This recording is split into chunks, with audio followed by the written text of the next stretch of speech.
So ignore my face.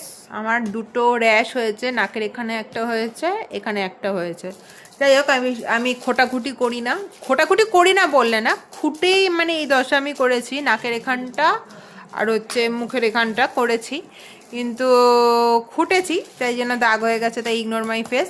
আর এখানে আমার অনেকগুলো পার্সেল এসছে, ঠিক আছে, প্রত্যেক মাসে সপ্তাহে আসতে থাকে। দাঁড়াও, কোথায় যাচ্ছ? তো আজকের পার্সেলগুলো মানে নিচ থেকে ওপরে নিয়ে এসেছে মাইম্যান।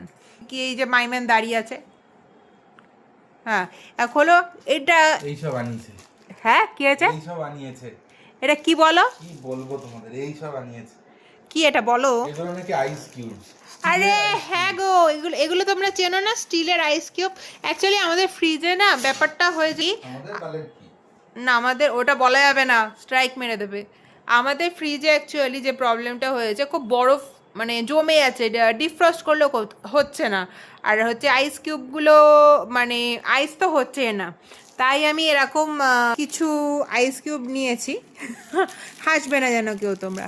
এরকম ছোটো ছোটো আইস কিউব নিয়েছি, এটা ফ্রিজে রেখে দেবো, বা যখন যার সাথে প্রয়োজন হবে বা না হবে, হ্যাঁ, শুধু খাবো না, দিয়ে খাবো বা মুখে লাগাবো, লাইক দ্যাট। আরও অনেকগুলো পার্সেল আসছে, এসেওছে, এক একটা করে দেখাই। একটা ভিডিওতেই যদি সব দেখিয়ে দিতে থাকি না, তো মানে এত বড় ভিডিও হয়ে যাবে, তোমাদের দেখতে ইচ্ছা করবে না, সিরিয়াসলি বলছি।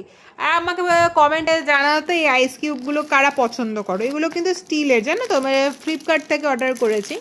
তো এই আইস কিউবগুলো কাদের বাড়িতে আছে এবং কারা পছন্দ করো, সো আমাকে জানিও। তো আর একটা সাজেশন দিও তো, যাতে মুখে একটাও পিম্পল বা র্যাশ না হয়। মানে গরমে দেখো তো এসি চালাও, দেখো আমার বাড়িতে এসি চলছে, তাও অ্যাকচুয়ালি আমার একটু র্যাশের টেন্ডেন্সি আছে, ঠিক আছে। এখানে একটা হয়েছে আর এখানে একটা হয়েছে, আমি খুঁটেছি, খুঁটে এগুলোতে আমি লাল ওষুধ দিয়েছি। তো কি করে তাড়াতাড়ি রিমুভ হতে পারে, give me a suggestion. So আমি আসি এখন, আর তোমরা থাকো মিষ্টির সাথে। আর like share subscribe, like share follow করে দাও ভাই, প্লিজ। টাটা।